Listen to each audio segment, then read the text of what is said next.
Yeah. Uh, Good morning. Are you able to see the presentation? Yes, sir.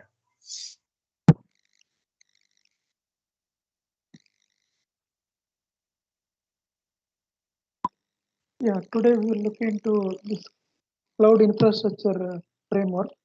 So before that, we will quickly go through what has been covered in the previous lecture.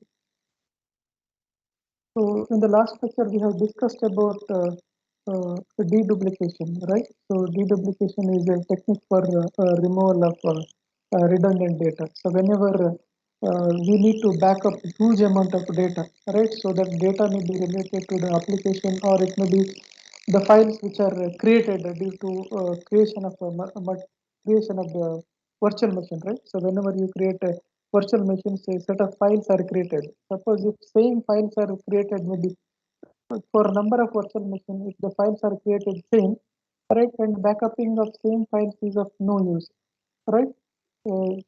Backupping the same file is of no use, and at the same time, it consumes, or a lot of space is required, right? So in order to avoid that, so before backupping, what we do is remove the redundant files or the redundant data. So deduplication was a techniques, right? So before backupping the data, we remove the redundant data. So under that, we also looked at where exactly that operation is performed, right? It's deduplication is performed. So deduplication can be performed uh, at the server side or at the back end. So server in the sense, so normally in the cloud, what happens?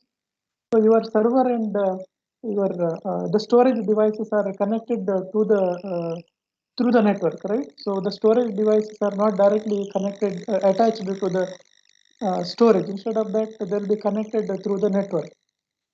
So now where exactly you are performing this deduplication? So deduplication can be performed at the source side, or at the server side, or it may be at the at the this storage side. So where exactly that backup is performed. So both has got advantages and disadvantages, right? Suppose if you are performing at the source side, advantage is that you need to send the less data, right? So that the traffic gets reduced. But on the other side, the problem is that there will be a overhead on each server.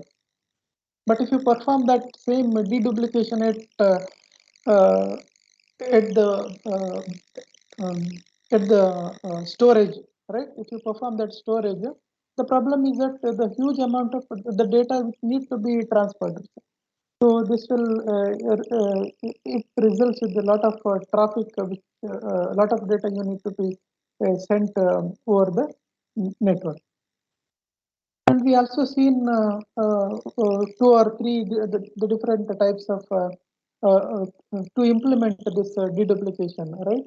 So we started with the single instance storage. So now what do you mean by single instance storage?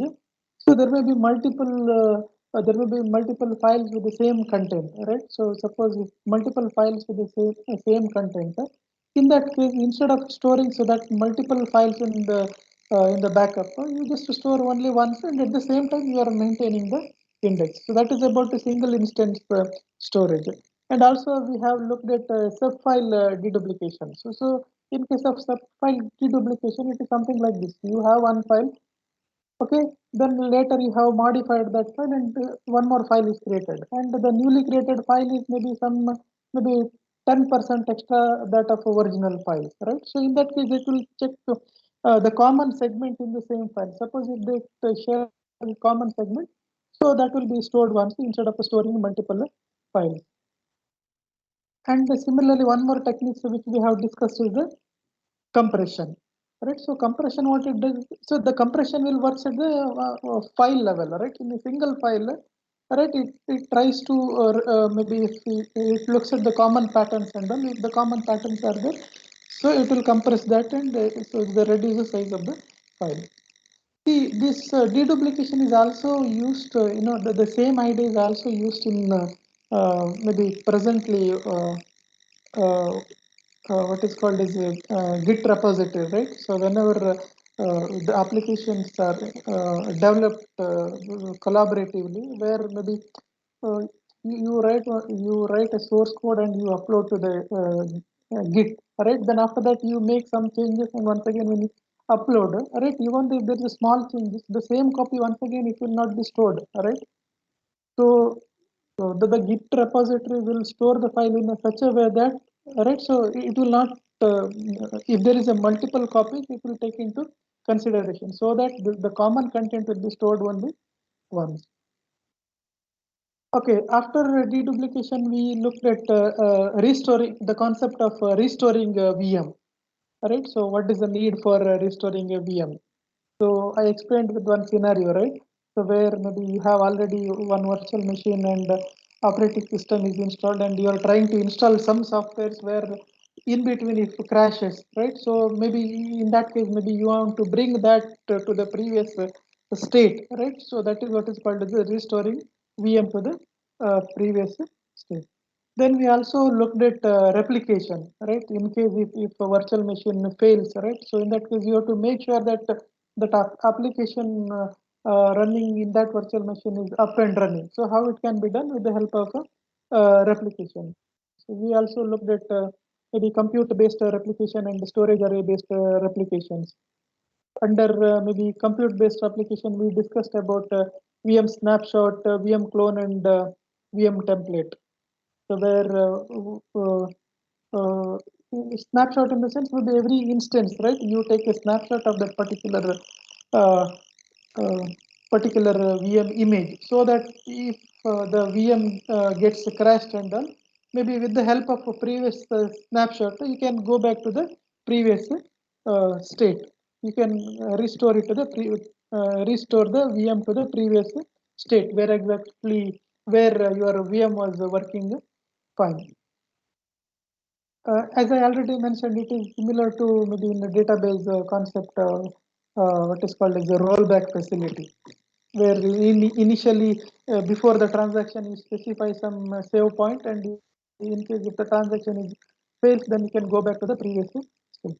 And we also looked at VM clone. So VM clone is nothing but it is just like a copy paste. You are creating one more replica of same virtual machines. So that is what is called as a VM clone. And under VM clone also we looked at fully cloned and linked clone. Right. So in case of fully cloned, so there is a two separate copies.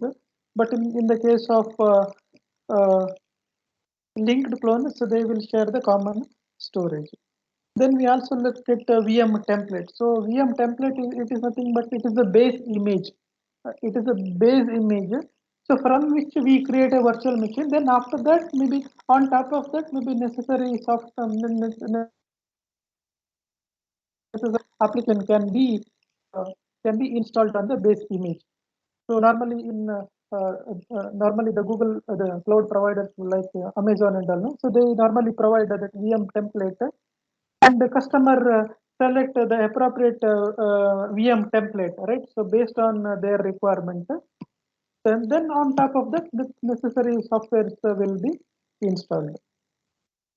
Then at the end, we looked at virtual machine migration. Right. So virtual machine migration is nothing but is moving virtual machine from one server to the another server. As we are know that, so the data center comprising of thousands of servers, and each server may host a number of virtual machines, and each virtual machine may run a different application, or there may be you may host the composite applications where that composite application may be divided into different components, and each component may reside in a different server. Okay, so now what is the need for this VM migration? So there are different reasons for migrating the virtual machines. Okay, one is maybe let us say that maybe few servers are maybe you want to perform some maintenance and all. So in that case, so that the current virtual machine which is running on that server need to be migrated. Or if there is any fault with respect to the current server also, so you need to migrate the virtual machine to the suitable target server.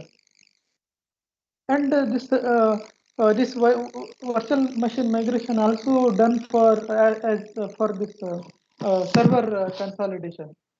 So server consolidation is a technique in which moving the virtual machine to the minimum number of servers. So let's say that you have maybe thousand server and all.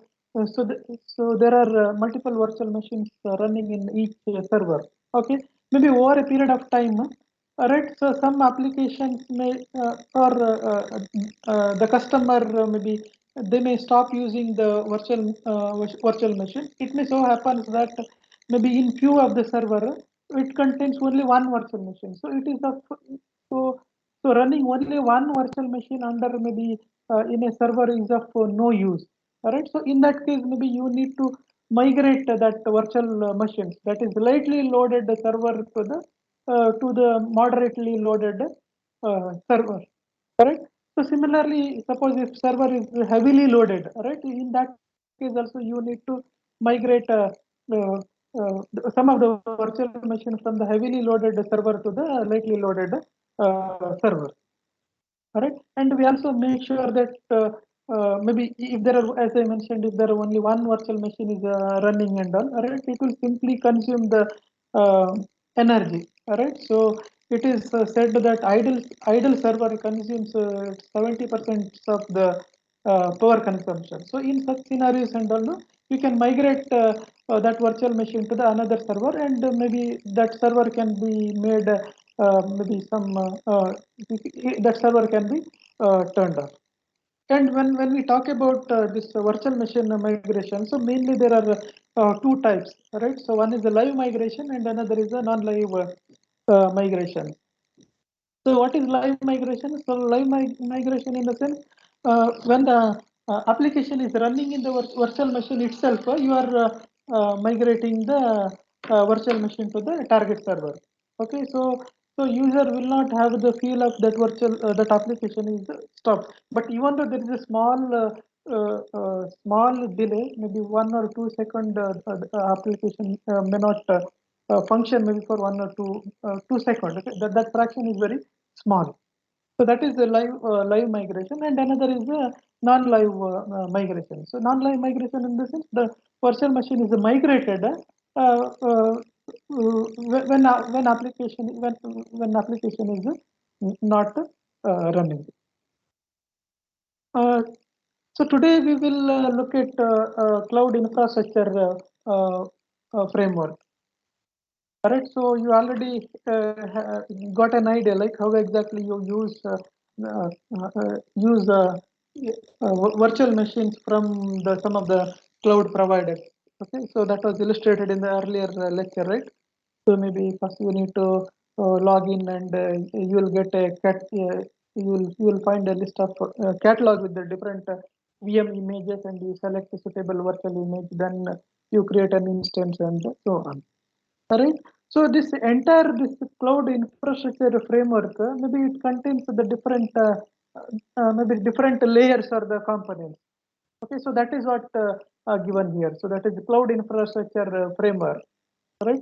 So the cloud infrastructure framework consists of the following components. So what are the components? So physical infrastructures, virtual infrastructure, application and platform software, cloud infrastructure management and the service creation tool. Correct. So maybe either you can consider different layers or the components.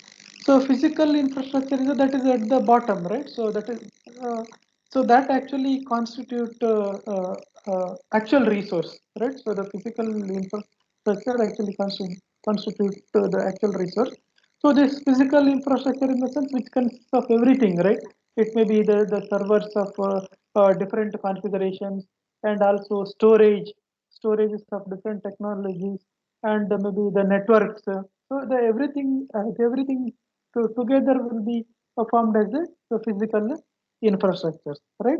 So on top of that, what we see is the virtual infrastructure, right? So these physical infrastructures or physical resources are virtualized into virtual resources. All right. So this virtual resources may be once again compute resource, or it may be storage resource, or it may be network resource also, right? So if it is a physical resource in the compute resource in the sense virtual machine, and if it is a virtual storage in the sense logical unit, the LUN, and if it is a network related, in the sense virtual switch, and so on. Correct. Then on top of that, what you see is the application and the platform software. So once you have this virtual infrastructures, so your applications and the platform softwares are built on top of the virtual software. Right. So to manage all these things, right. So to manage all these things, you need a cloud infrastructure management and service creation tool to make sure that all applications are migrated to the cloud and it is installed on the virtual infrastructure. Oh yeah, same thing is mentioned here, right? So where you have the different components, right? Maybe at the bottom you see physical infrastructures. On top of that, virtual infrastructures, then application and the platform software, then cloud infrastructure management and a service creation tool. So what exactly the physical infrastructures, as I already mentioned, so physical infrastructure includes physical IT resources. It may be physical servers, storage servers, or it may be a physical network components.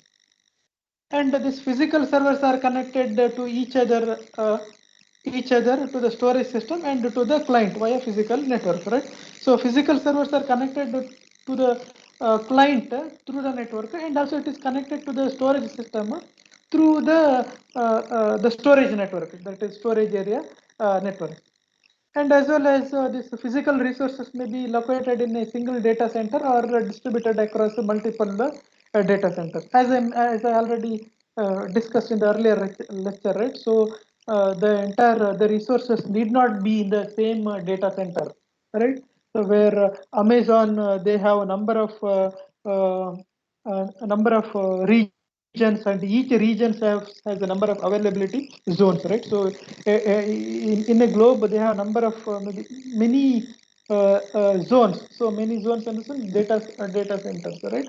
So when you create a virtual machine, it may be created any one of the data centers. So that is what mentioned here. The physical resources may be located in a single data center or distributed across multiple data centers.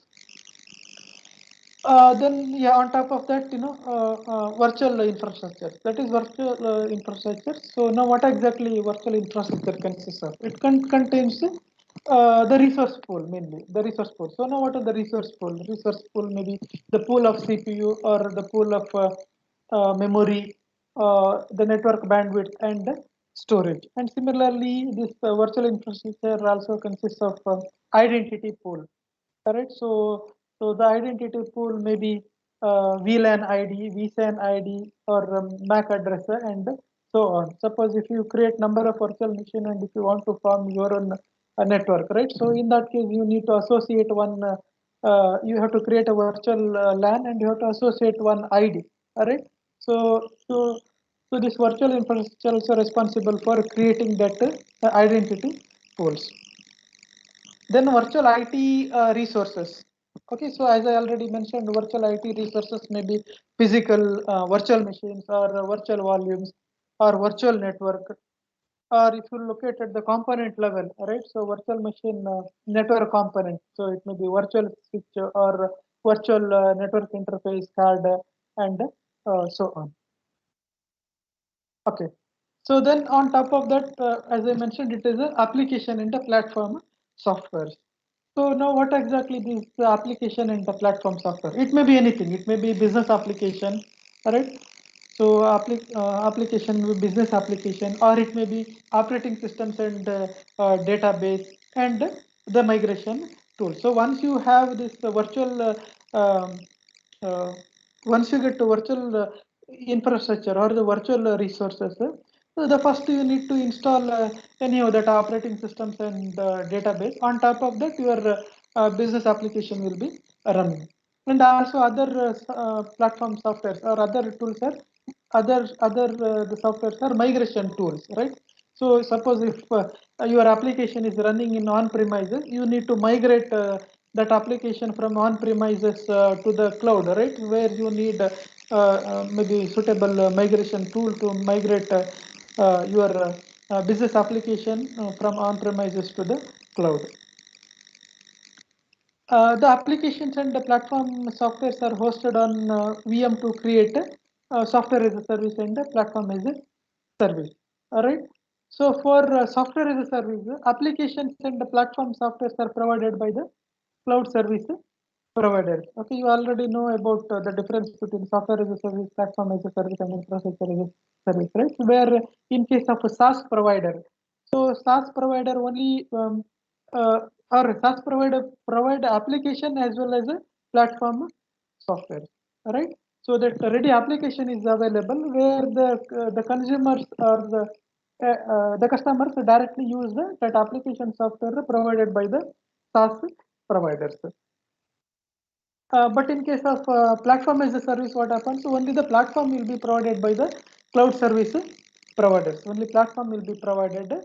Then maybe you can either you can develop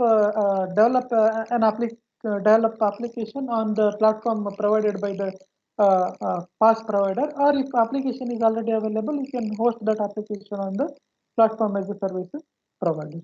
And last one is about infrastructure as a service, right? So where infrastructure is a service, consumers upload both applications and the platform to the cloud. So where in case of infrastructure as a service, where they'll provide only the core resources. Okay, it may be computing resource or storage resources. On top of that, we need to install the platforms and the suitable applications required.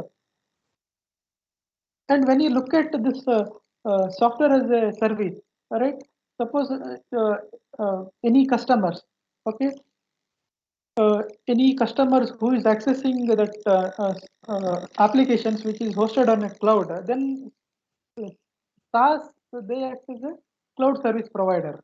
Okay, we are the client. We are the client, and they are the SaaS providers. Okay, then if you look at other side, so this software as a service provider, they provide that applications, but for their infrastructure, they may use the infrastructure provided by the infrastructure as a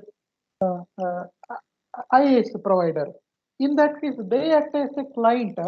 They act as a client, and infrastructure as a service provider. They act as a service provider. Because so SaaS provider need not have the need not have actual infrastructure or compute infrastructure to host the application. Okay, they may act as a client, so that means they may borrow the resources from the IaaS provider. Then they may build the application on the infrastructures which they have provided, and they behave as a SaaS provider, and that application may be used by the end users. Okay, then last one, right? So we have seen from the bottom, we started with the physical infrastructure. Then on top of that, virtual infrastructures, then application and the platform softwares. And to manage all those things, you need yes, cloud infrastructure management and service creation tools. Yes. So what exactly this cloud infrastructure management and service creation tool does? Yes, it manage physical and virtual infrastructures. It manage physical and virtual infrastructures. Okay. It handles service request and provision cloud services. It handles service request and provision cloud resources and provide administrator a single management interface to manage resources across the virtual data center. Even administrator can control the resources which spread across different data center. So this cloud infrastructure management and the service creation tool itself is a maybe complex component. We understand this by maybe dividing this into the different sub-component. Okay, so that is what cloud infrastructure management and service creation tools are classified as virtual infrastructure management software, unified management software, and user access management software. Okay. So these are the sub-component or the sub-layers of virtual infrastructure management and the service creation tools. So one is virtual infrastructure management software, unified management software, user access management software. The same thing is depicted here, right? So in the diagram, right? So where each component interact among themselves to automate provisioning of the cloud services, where all the components will interact each other, where on top you see user access management. So user access management will interact with the unified management, and unified management will interact with the cloud infrastructure management. So now we'll see one by one what exactly the cloud infrastructure management does, specific functionality, and the unified management does, and user access management. Yeah, you are already aware, right? So the virtual infrastructure management, as the name indicates, is which provides infrastructure to construct virtual infrastructure from either underlying physical infrastructure, which enables configuring pools and virtual resources. A discrete tool to configure compute, storage, and network resources independently. So in a virtual data center, compute, storage, and the network resources are configured independently using different virtual infrastructure management software. So for example, a storage array has its own management software. Similarly, network and physical servers are managed independently using network and management software respectively. So when we talk about this virtual infrastructure, see this virtual infrastructure uh, uh, which manage the physical resources, right? So physical resources may be anything, which may be compute, or it may be which may be storage, or which may be network. So each has its own separate software, right? For example, to manage storages, so there will be separate management software to which manage the storage, in the sense to create separate virtual volumes and all. Then similarly to manage compute resources, so there is a uh, separate management software, and to manage the network resources. So they have the separate management software. So all are independent. Okay, so this is what mentioned here, right? So when you talk about this virtual infrastructure management software, it may be so there may be storage management software, or there may be network management software, or there may be compute management software, right? Each is responsible for management of that particular resource. For example, storage management. So storage management software is responsible for what? It may be, yes, creating the storage pool, creating virtual volumes, assign a virtual volume to the server, and so on. So the storage related tasks. So that will be managed by the storage management. And similarly, network management. So network management is responsible for what? So it is for creating the VLAN ID or vSAN ID pools, assign VLAN ID or SAN ID to the virtual network which we have formed, and it is also responsible for creating the zones. Right? I hope you know about the zones, right? So your uh, the resources may be located across the globe, where you can have the create a number of zones and all. Then similarly for compute management. So compute management is which is responsible for managing the compute resources, which may be CPU or memory, and it is also responsible for creating the virtual machines and allocating the CPU and memory for that virtual machines and so on. Okay, in a summary, so when we talk about this virtual infrastructure management software, so there are different management softwares, right? So there will be separate management software for managing the compute resources, and there is a separate management software for managing the storage, and there is a separate management software for network. Okay. Then you look at here. So that is about at the bottom. What you have seen is the virtual infrastructure management. So that means there is an uh, uh, independent management software, right? So there is a separate management software for to manage separate to manage compute storage and the network separately. Okay. So on top of that, what you see is a unified management. So unified management. So now what exactly this unified management does?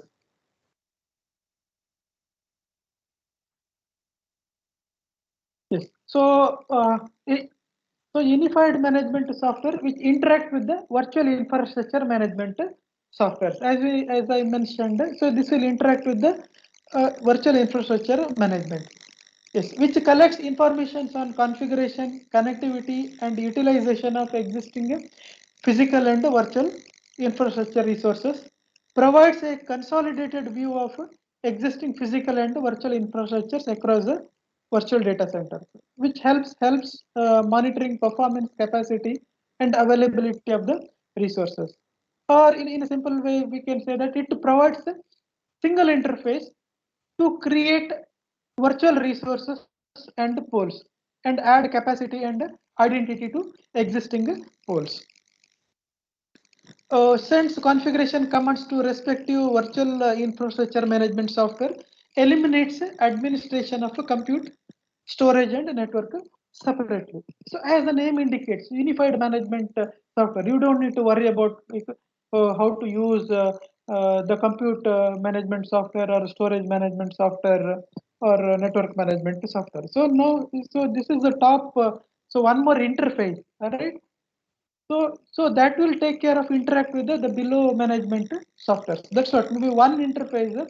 Through one interface, you can manage all compute network and storage resources. That's what eliminate administration of compute storage and network separately. Yes, which also provide a consolidated view of the physical and virtual infrastructure across a virtual data center. Okay, so another important key function. The key function of unified management software is to create a cloud services. So unified management software is also responsible for creating the cloud services. It performs series of processes to create a cloud service. Okay, so creation of this cloud services, maybe it is divided into the number of processes.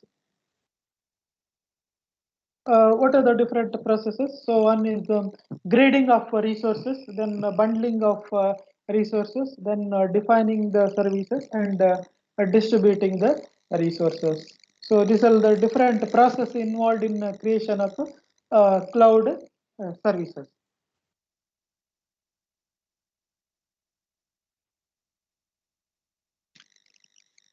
Yeah, first is about grading of resources.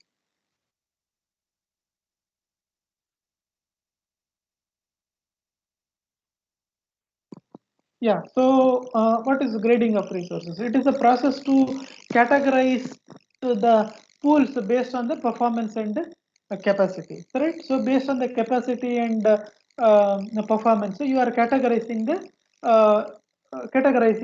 resource, correct? It is just like maybe the grading of students, right? So for each course, right? So maybe some students will be A plus and some will be A, B, C, and so on, right? So the grading, right? So A plus in the sense maybe is very good and very intelligent student and so on. So here also the same thing. So we are the resources are categorized based on the performance, right? So any hardware component will be having the different performance level, right? So maybe if some hardware performs better, right? So that will be categorized one. Uh, that will be categorized, and maybe if the performance is lower, right? So that will be under another category and so on. So that is what is called as the grading of resources. It is a process to categorize pools based on performance and capacity. Okay, now with respect to here, yes, so defines multiple grade levels. So now what are the grade levels? The naming is done. So it is like gold, silver, bronze. Okay, for each type of pool. Even for credit also, credit card also, so the same naming is used, right? You have a gold card, a silver card, and so on. Yes, graded pools are used to create a variety of cloud services. Now, this is one example, grading of storage pools. So grading of storage pools, right? So one is a grade gold and grade silver and grade bronze, right? Maybe if you look at some components, maybe something like RAID level. Okay, so maybe grade uh, gold will be having RAID level 5, and maybe silver will be RAID level 1 plus 0, and so on. So we have discussed, right? So what are the different RAID level and what is the functionality and all. And similarly, maybe if you look at storage, right? Maybe for the gold you see flash 1 terabyte, and for silver you see flash 0.5 terabytes, and so on. Okay, so maybe based on the maybe performance of the hardware components, it is the resources are graded. So that example which we have shown is grading of storage pools. Now the same thing is applicable for compute and network pools also. So it is also applicable for compute and network pools also. So that is the first step about the grading of resources. Okay, then after that, the second step is bundling of resources. So bundling of resources. So in the previous example, we have seen the grading of the storage pools. So similarly, you can have the grading of uh, compute and network pool. So now what is bundling of resources? It is a process of integrating the graded compute pool with the graded network pool and storage pool. So you are combining all the compute pool, storage pool, and the network pool. So that is what is called as it's a bundling of resources. The same uh, uh, uh, the same graded resources are combined into it will be bundled. Yes, a bundle may be associated with the application or platform software used to create a cloud resources. So that is used to, so once you bundle, so this, the graded resources, okay, so then that application will be created or that application will be associated with that resource. Yes, each bundle provides resources to create a cloud service. So each bundle provides resources to create a cloud service. So that example will depicts the same thing, right? So where first one you can see that the compute pool, network pool, and the storage pool, okay, which are graded as gold. So that will be bundled together. Similarly, the second stack, which represents compute pool, network pool, and storage pool, which are graded as gold, that is combined. And similarly for other ones, so silver, there is the other resources are graded as silver. All right. So normally the pricing also it varies. The gold will be having maybe higher price compared to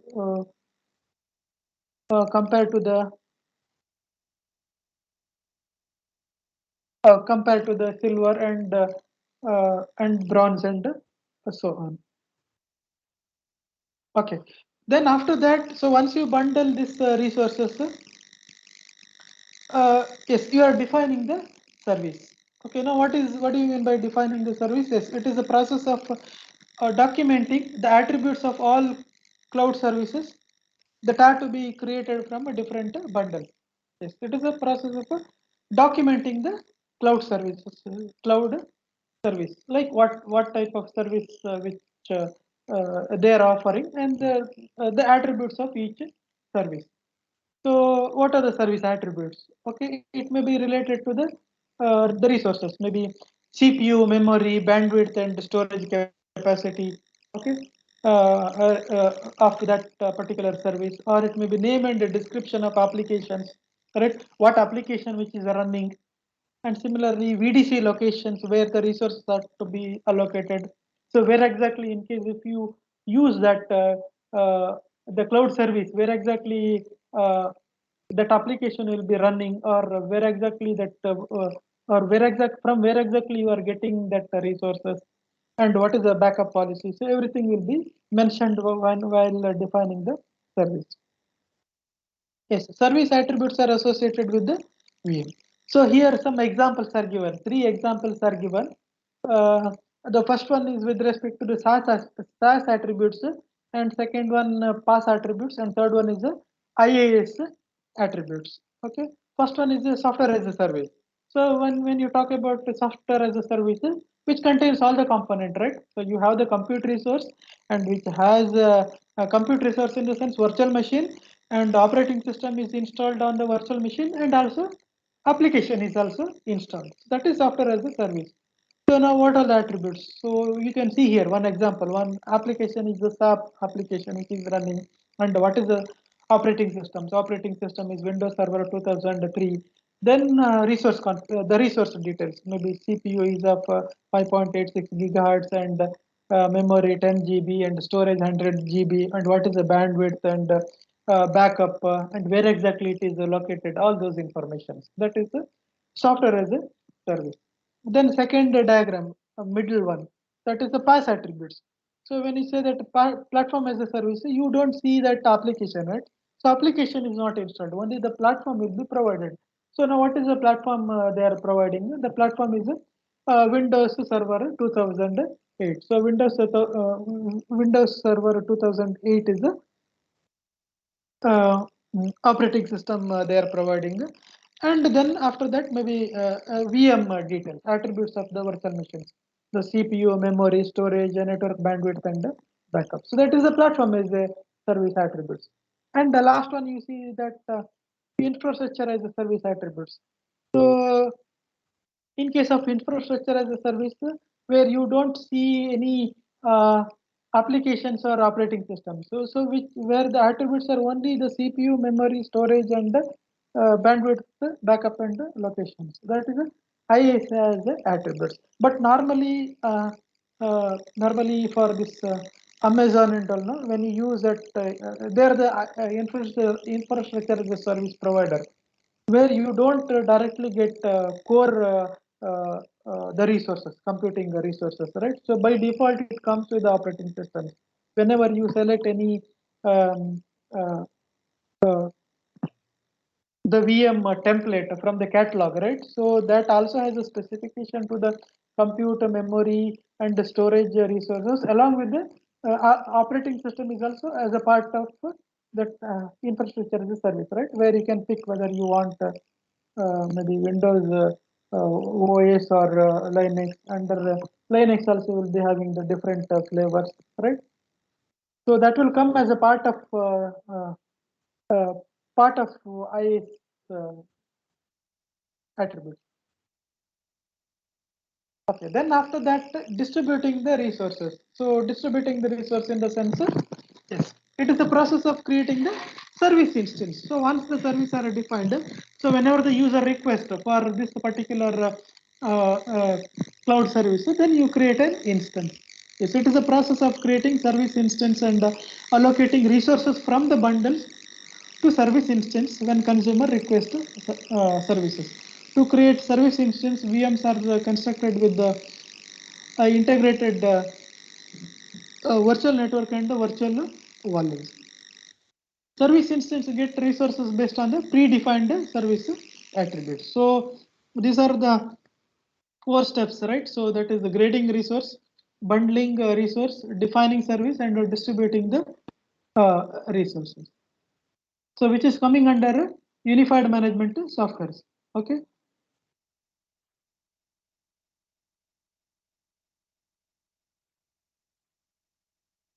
Okay.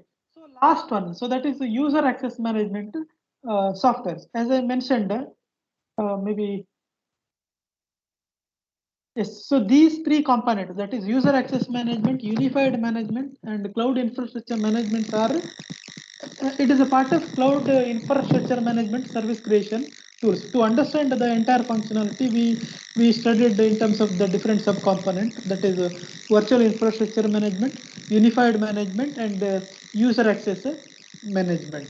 Under unified management, you have seen that how the service are created, right? So grading of resource, bundling of resource, service creation, and creation of a service instance.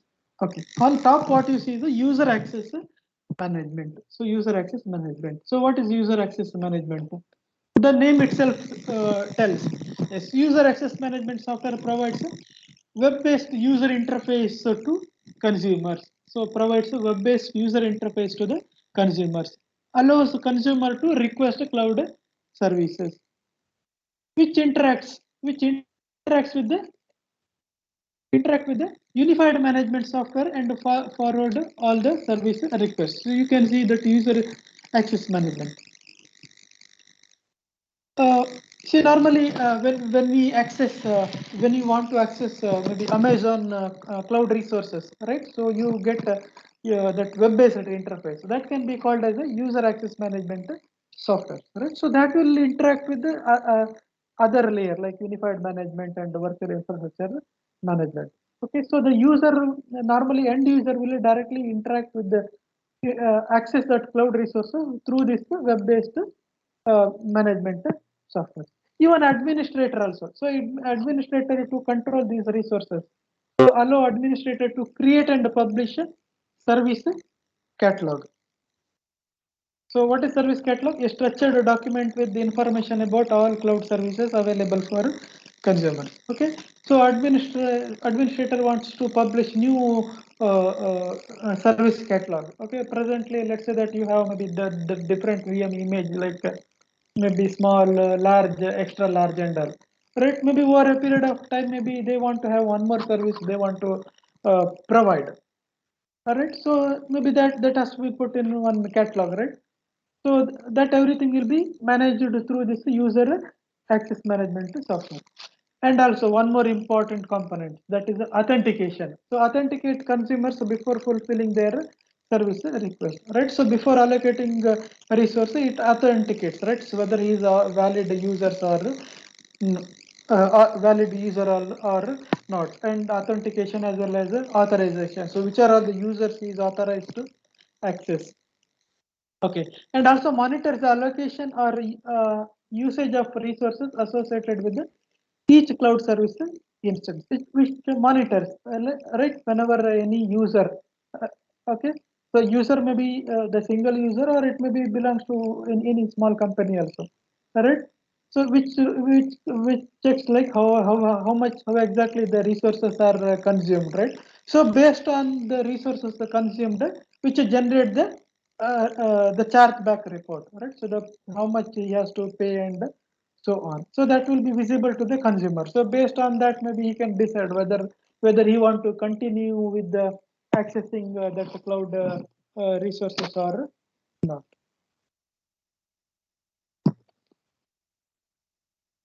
Okay, so that is about this user access management softwares.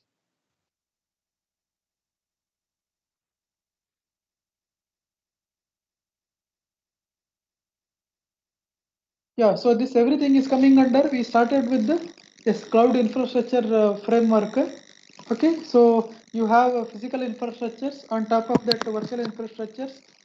Then that application and platform softwares are installed on top of a virtual infrastructure. So to manage all those things, you need a virtual infrastructure management and service creation tools. So that virtual infrastructure management and service creation tools, that is maybe a complex component that is explained with maybe different sub components, right? So what are the different sub components?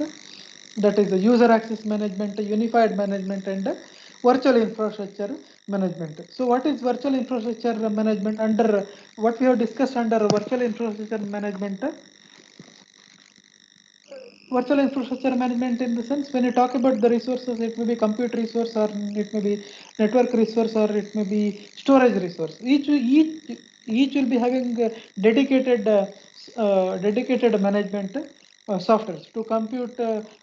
To manage compute resources, there will be a dedicated management software, and to manage storage, there is a dedicated management softwares. All right, and a unified management on top of that, what you see, so that may provide common interface, right? It provide a common interface, right? Maybe through that interface itself, you can manage all different resources. You don't need to maybe manage individual computer or storage resources. And unified management is also responsible for creating the cloud services. When you talk about creating the services. It involves the different steps, right? It starts with the grading of resource, then bundling of resource, then after that defining the resource and distributing the resources. Distributing in the sense the creating the instance. Okay. Then on top of that, what you see is the user access management. So user access management is normally the end user access this cloud resources through this user access management. And even the administrator also to make any changes, he can make the changes through this user access management. And user access management is also responsible for authentication and authorization.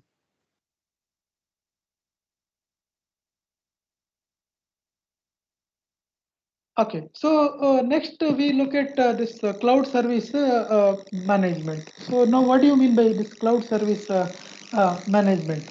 Yes, it is a set of processes that enables and optimize cloud services in order to satisfy business requirement and provide value to the uh, customers or the consumer. Yes, service management processes aligns delivery of cloud services to an organization's business objectives and to the expectation of cloud service consumers. So the requirement is to understand the objective and activities in each service management process. An organization with the best service creation tools but with the poor service management processes often fails to deliver services of required quality and meet business objectives. So when I talk about this cloud service management, so that is this itself is a very complex task. So which will understand with the maybe the different processes uh, we will look in the future slide. So you have the now let's say that you are the cloud provider. So when you talk about cloud provider, right, so you have and you should have maybe huge amount of cloud resources, right? You maybe thousands of servers and huge amount of storage capacity and the network, all those things. Having only that resources are not enough, right? If you don't manage those resources properly, all right. So then uh, uh, uh, finally what happens the provider will be under a loss, right? So only having the resources is not enough, so you need to manage those resources properly, right? So that is what happened with respect to maybe one of the famous airlines, right? So airlines and how uh, you know about that the airlines and because of not manage that airlines properly what has happened. So that means that you need to having that resources is not enough, you need to manage those resources also, all right? So under this, so the managing of these resources and it involves the number of processes. Okay, so now what are these processes? Yes, one is the uh, service asset and configuration management, capacity management, performance management, incident management, problem management, availability management, service catalog management, financial management, complaints management, and so on. Okay, maybe just try to understand what exactly what exactly these things. What is service asset and configuration management, capacity management, performance management, and okay, maybe the name itself depicts about what exactly we are talking about. Yeah, so the first one is about service asset and configuration management. Yes, the goal of service asset and configuration management is to manage information on configuration items, right? And their relationship. Yes, which maintains information about attributes of cloud infrastructure resources, such as the physical servers, storage array, and spare components. For example, configuration items in the sense individual resources. So CI name, manufacturer name, serial number, version, inventory status. It keeps information on use and available capacities of configuration items and any issues linked to the CI. Okay, now what exactly that service asset and configuration management refers to, which maintains information about all the configuration items. In the sense, now you have maybe thousands of servers, right? So maybe you have the details of all server details, and who is the manufacturer, who is the manufacturer of that resources, and what is the serial number, version, and what is the status. Now presently how much resources are available, and how much resources they need to which are already ordered. So management of all these resources. Okay, and which also involves, yes, it also maintains informations on the interrelationship among the configuration items. That is a dependency. The dependency details also maintained in the service asset and the configuration management. So now what do you mean by this, the interrelationship? That is a service to its consumer, VM to instance, physical server to VM hosted on the server, and physical server to the switch sending data to the server. So that means maybe for each server, which are all the virtual machines are created, right? So that information is also maintained.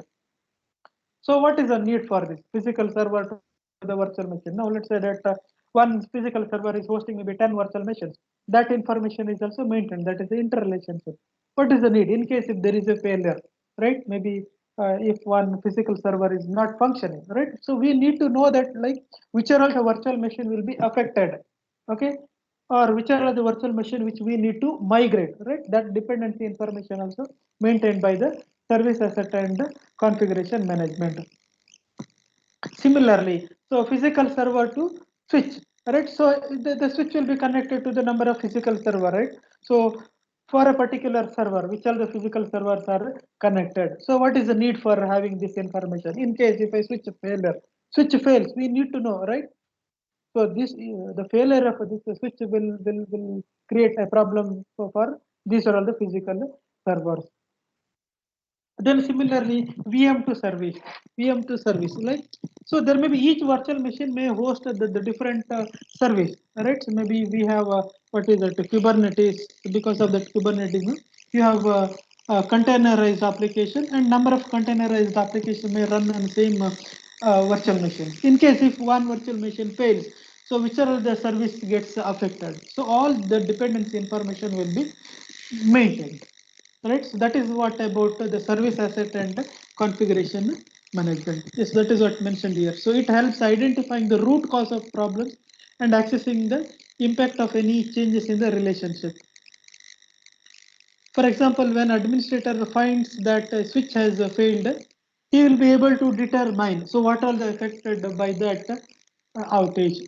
And similarly, right, if you want, if the administrator decides to upgrade the CPU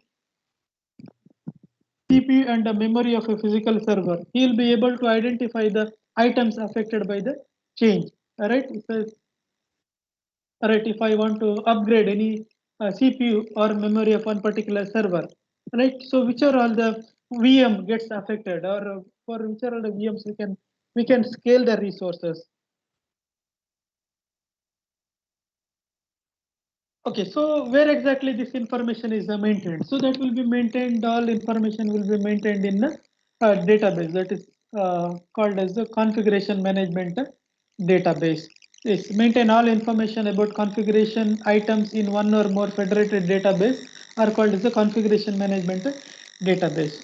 Yes, update CMDB as and when new configuration items are updated or when attributes of configuration changes, right? If you make any changes, or if new resources are added, or if any configurations are changed, that will be updated in the configuration management database, right? It periodically checks the veracity of information on the configuration items to ensure that information it maintains is exact representation of the configuration items used to provide the cloud services. So that means whatever the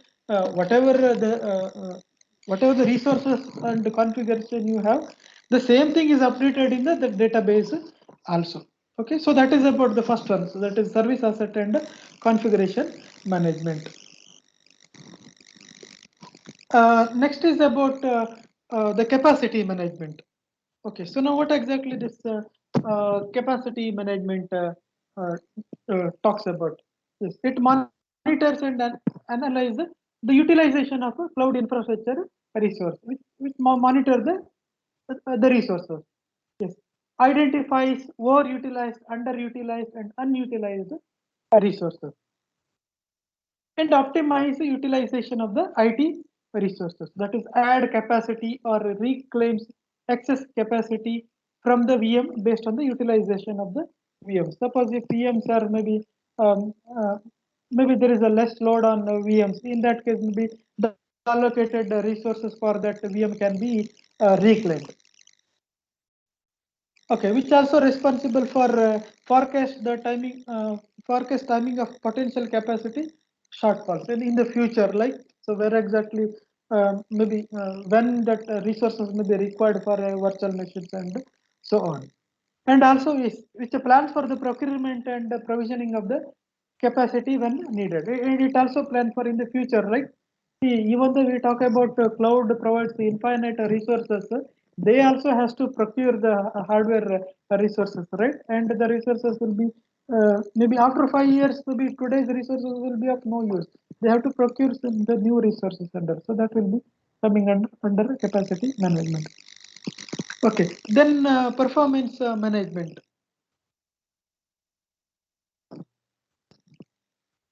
Yes, the name itself says yes.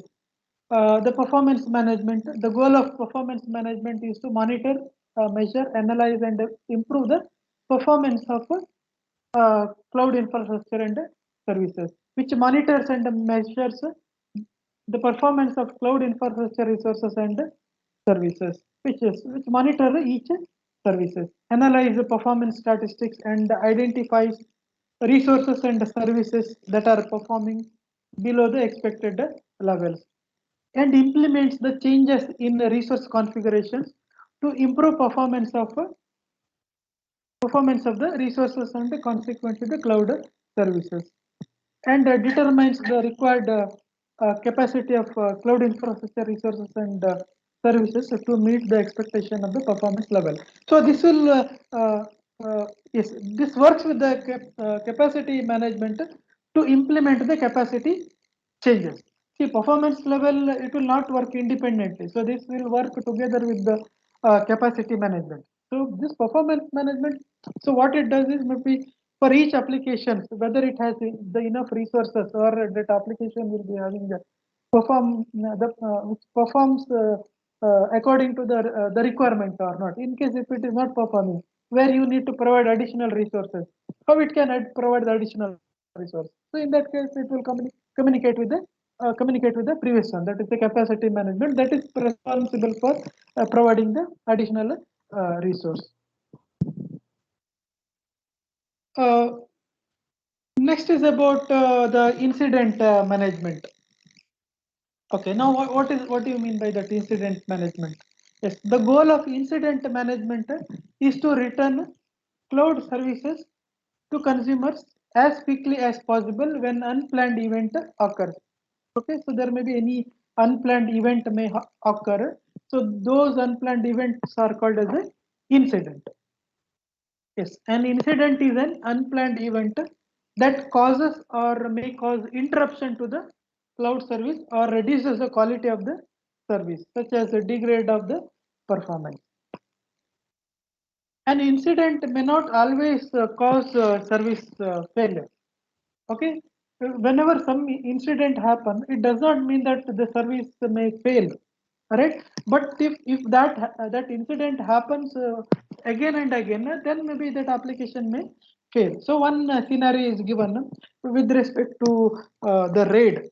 Okay, now let's say that we are using RAID 1. Now, what do you mean by RAID 1? Right. So, in case of RAID 1, what happens? Whenever you store the data, right, information that is not stored in one storage, right? It will be stored in multiple disks, right? Now, in case of when using RAID 1, if one disk fails, also no problem because your data will be available in other disk. So now that is one incident which is happening, right? So the failure of one disk under this RAID configurations. But you need to handle that incident, because so one disk fails, fine. Then immediately, if you don't care that if that other disk also fails, then your data will be lost. So if any incident happens, so immediately service will not fail. Immediately that application will not fail. But you need to take care of that incident. You need to recover from that incident. So now what is incident management? So incident management involves returning cloud services with the required qualities to consumers as quickly as possible when incident causes the service interruption or degradation. In the sense, with respect to the RAID, if one hard disk fails, then you immediately make sure that you have the multiple disk copies, multiple disks, so that in case the other disk fails also, the newly added disk will function. Okay, so the incident management prioritizes the incidents based on the severity and provides a solution. So there may be number of incidents may happen. So maybe suppose some incidents which are very severe, that has to be maybe given the more priority. Okay, then some incident maybe given the lower priority, and some incidents maybe should be given the higher priority. Right. So whenever any incident happens, right, so that information, that incident history has to be maintained. So that has to be maintained. Now what are the information, right, if any incident is happened? So details of incident symptoms. Okay, so this is the symptoms of that particular incident. Okay, and affected services and consumers, who are all the services or the consumer gets affected if that incident happens. Cloud infrastructure resources, that forms the cloud resource. If any application has any incident, right, so which are all the resources, okay, uh, provided for that cloud services, and the time to resolve that incident, right, if that incident happen, then maybe how much time is required, and what is the severity, right, whether it is a high severity or low severity, right, based on the maybe level, right? Suppose if it is the severity level is high, so that should be solved first, and the description of the error. So what is the error, and incident resolution data, some data related to that incident. Okay, so this incident history is used as the input for the problem management.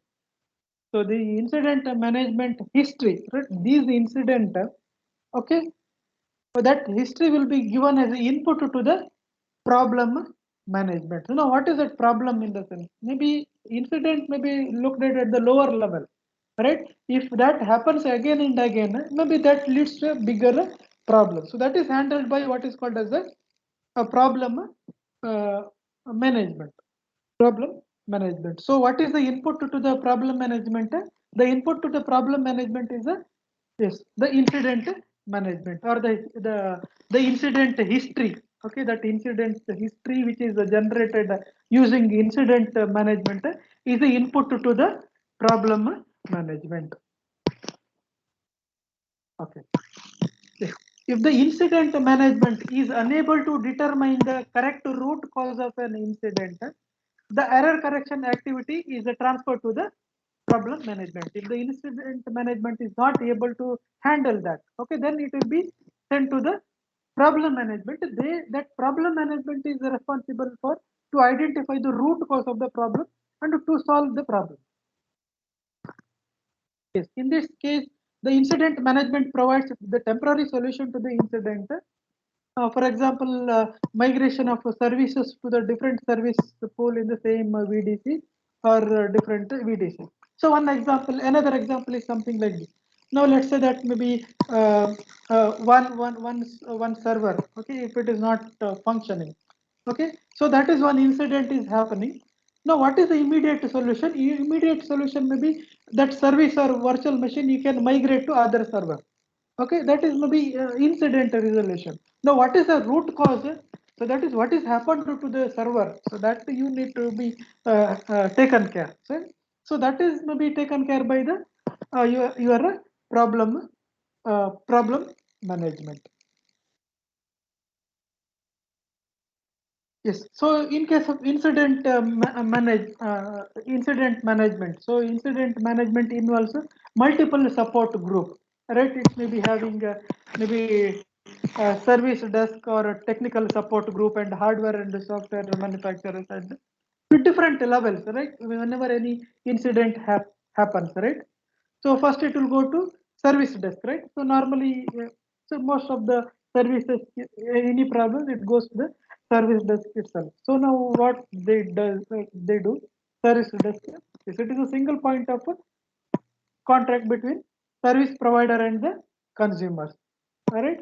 So what they do, the service desk or the first level support group, they register incident and set the priority to the incident. Right.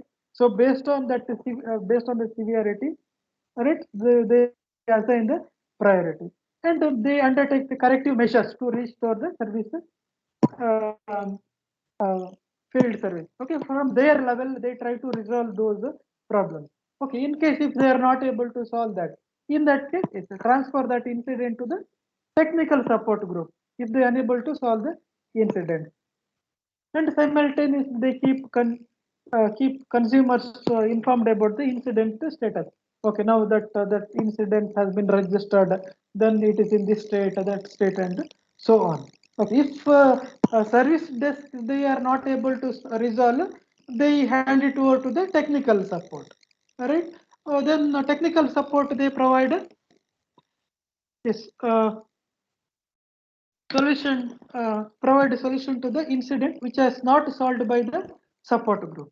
Okay, may request for incident resolution from the hardware and software requirements. They also they maybe they try some with their knowledge they try to solve that incident.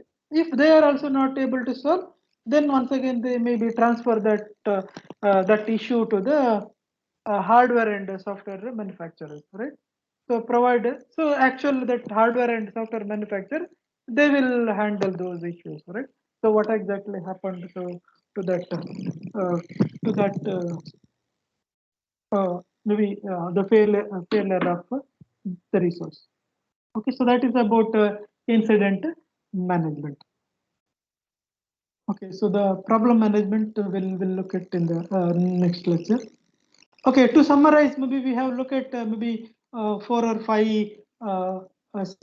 maybe